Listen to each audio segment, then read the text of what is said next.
याददाश्त बेहतर करने के सिलसिले के पिछले व्लॉग में आपने पेग मेमोरी मेथड के ज़ेल में तरीक़े काफ़िया सीखा था। इसमें आपने 1 to 10 तक के पेग्स तरीक़े काफ़िया बनाकर और 10 एलिमेंट्स को आपने याद किया था और नुस्ख़ा हमद का साथ में इस्तेमाल किया था और या उसको इस्तेमाल करके इनसे मिलाया था।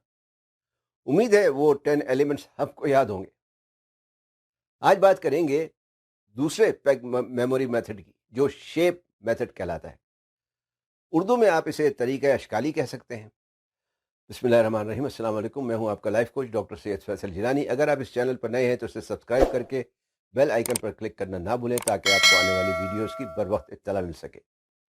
असल में जब भी आप कुछ पढ़ते हैं या किसी तकरीर या प्रेजेंटेशन वगैरह की आप तैयारी करते हैं तो आपको दो तरह की चीज़ें याद रखना पड़ती हैं या याद रखना होती हैं। एक तो है उसका बुनियादी तस्वुर, यानी बेसिक कॉन्सेप्ट या बुनियादी नज़रिया, और दूसरे हैं फैक्ट्स, सबूत या कह लें हकीकत या सच्चाई। कॉन्सेप्ट्स आपको समझना पड़ते हैं और फैक्ट्स आपको याद करना होते हैं। मसलन ग्रेविटी एक फोर्स है, ये एक कॉन्सेप्ट है, जबकि ग्रेविटी डिपेंड करती है दो ऑब्जेक्ट्स के मास पर, ये एक फैक्ट है। तो ये जितने भी तरीके आप सीख रहे हैं ये आपको कॉन्सेप्ट समझने में मदद नहीं दे सकते।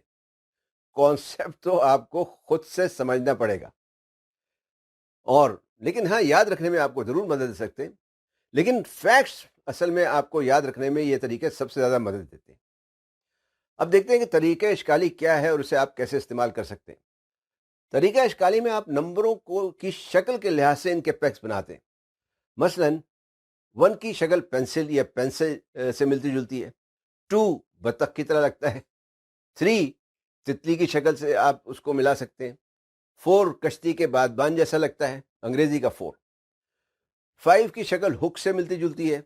6 सीटी की तरह लगता है। 7 को आप कुल्हाड़ी से तशबीह दे सकते हैं। 8 स्नोमैन की तरह लगता है।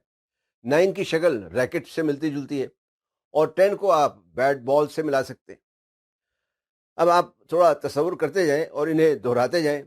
1 पेंसिल, 2 बतख, 3 तितली, 4 बादबान, 5 हुक, 6 सीटी, 7 कुल्हाड़ी, 8 स्नोमैन, 9 रैकेट और 10 बैट बॉल।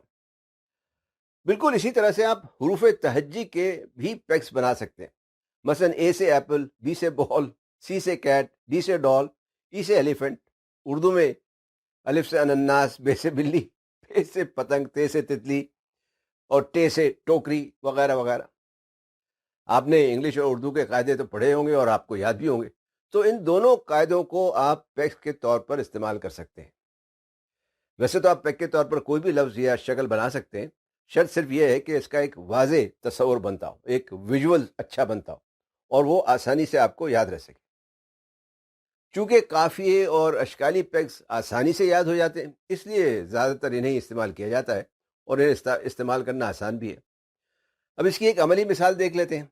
मिसाल के तौर पर अगर आपको फिज़िक्स पढ़ रहे हैं और या फिज़िक्स को अगर आप ले लें तो इसमें कम से कम 10 अहम टॉपिक्स हैं जो पढ़ाए जाते हैं। कौन से? Mechanics, thermodynamics, motion, force, electromagnetism, acoustic, relativity, optics, power and energy और करंट यानी इलेक्ट्रिसिटी। अब आप इन्हें तरीके अशकाली की मदद से अगर याद करना चाहते हैं तो नंबर 1 का पैक है पेंसिल। तो आप तस्वीर कर सकते हैं एक मैकेनिक का जो पेंसिल से गाड़ी का स्क्रू खोलने की कोशिश कर रहा है। Mechanic, pencil, mechanics.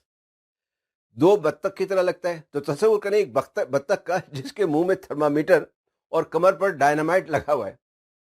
थर्मामीटर और डायनामाइट, थर्मोडायनामिक्स। 3 तितली की तरह है। तस्वीर करें हजारों रंग बिरंगी तितलियों का जिन्हें मोशन लगे हुए हैं या जो हर वक्त मोशन में रहती हैं। इससे आपको मोशन याद रह सकता है। 4 बादबान है। तस्वीर करें एक बादबानी किश्ती का जिसका बादबान ऊपर करने के लिए आपको बहुत फोर्स यानी बहुत ताकत इस्तेमाल करना पड़ी, यानी फोर्स, तो फोर्स आपको याद रह सकता है। 5 है हुक। तस्वीर करें एक हुक का जो इलेक्ट्रिक के एक तार में लगा हुआ है और उस पर एक घोड़े के नाल जैसा मैग्नेट लटक रहा है, इलेक्ट्रोमैग्नेटिज्म। 6 सीटी है। تصور کریں ایک سیٹی کا جو ایک اسٹک پر لگی ہوئی ہے، اکاؤسٹک، ساتھ ہے کلہاڑی. تصور کریں آپ کلہاڑی سے ریل کے اندر لگی ایک ٹوٹی کاٹ رہے. ریل اور ٹوٹی، ریلیٹیوٹی. آرٹ ہے اسنو مین. تصور کریں ایک برفانی پہاڑ پر آپ اسنو مین بنا رہے ہیں اور ایک شخص آپ سے ٹیکس مانگنے آ جاتا ہے. آپٹکس. نو ریکٹ. تصور کریں آپ کے ایک ہاتھ میں ریکٹ ہے اور دوسرے ہاتھ سے آپ انرجائز کا گلاس پی رہے ہیں اپنے اندر پاور اور انرجی پیدا کرنے کے لیے. Power and energy. 10 ہے بیٹ بال. تصور کریں آپ نے بیٹ سے بال کو زور سے ہٹ کیا، بال روڈ کے کنارے لگے الیکٹرک کے پول سے ٹکرائی اور پور الیکٹرک کے تاروں سمیت زمین پر گر پڑا. الیکٹریسٹی. تو امید ہے آپ کو ان 10 عام ٹاپکس کے نام یاد ہو گئے ہوں گے. یہ نام نہ صرف آپ کو 1 سے 10 تک کی سیکوینس میں آپ کو یاد ہوں گے یا آپ انہیں دہرا سکیں گے، بلکہ کس نمبر پہ کیا ہے بھی آپ بتا سکتے ہیں. مثلا 4 بادبان ہے تو بادبان پر کیا تھا؟ بادبان پر فورس، آپ فورس لگا رہے تھے. 7 کلہاڑی تھی، کلہاڑی سے آپ نے کیا کیا تھا؟ آپ نے ریل کی ٹوٹی. تو ریل اور ٹوٹی اگر آپ کو یاد آتی ہے تو ریلیٹیوٹی بنتا ہے اس سے. اب آپ فرض کریں کہ آپ میکینکس کا چیپٹر پڑھ رہے ہیں اور آپ نے اس میں سے 15 20 یا 25 پوائنٹ اور بنا لیے ہیں، تو آپ حروف تہجی یعنی الفابیٹس کے جو پیگز ہیں ان تمام پوائنٹس کو ان پیگز کے ساتھ ملا کر یاد کر سکتے ہیں. اور اگر آپ چاہیں تو آپ طریقہ تسلسل کا بھی استعمال کر سکتے ہیں. مطلب یہ ہے کہ کوئی ضروری نہیں ہے کہ آپ ایک ہی طریقہ ہر چیز میں استعمال کریں، آپ 2-3 مختلف طریقے استعمال کر کے بھی یاد کر سکتے ہیں. تو اگر آپ نے الیکٹرو میگنیٹزم پہ 20-25 پوائنٹس نکالیں تو انہیں آپ طریقہ تسلسل کا استعمال کر کے یاد کر لیں. اور اس بات کی فکر نہ کریں کہ اگر آپ نے ایک لسٹ یاد کی ہے تو آپ دوسری یاد کریں گے تو آپ پہلی بھول جائیں گے. ایسا نہیں ہوگا. آپ جتنی بھی لسٹ یاد کریں گے وہ آپ کو اسی سیکوینس میں اور اسی طرح سے یاد رہیں گی. تو یہ اگر آپ جتنا زیادہ سے زیادہ پریکٹس کریں گے اتنا زیادہ آپ اس میں ایکسپرٹ ہوتے جائیں گے. تو جناب یہ تھا طریقہ اشکالی یا پیگ میتھڈ جسے کہتے ہیں. تو اگلے ویلاگ میں انشاءاللہ مزید کچھ طریقوں پہ بات کریں گے. ویڈیو دیکھنے کا شکریہ. پسند آئی تو لائک شیئر کمنٹ کرنا نہ بھولیں. چینل ضرور سبسکرائب کر لیں. فی امان اللہ.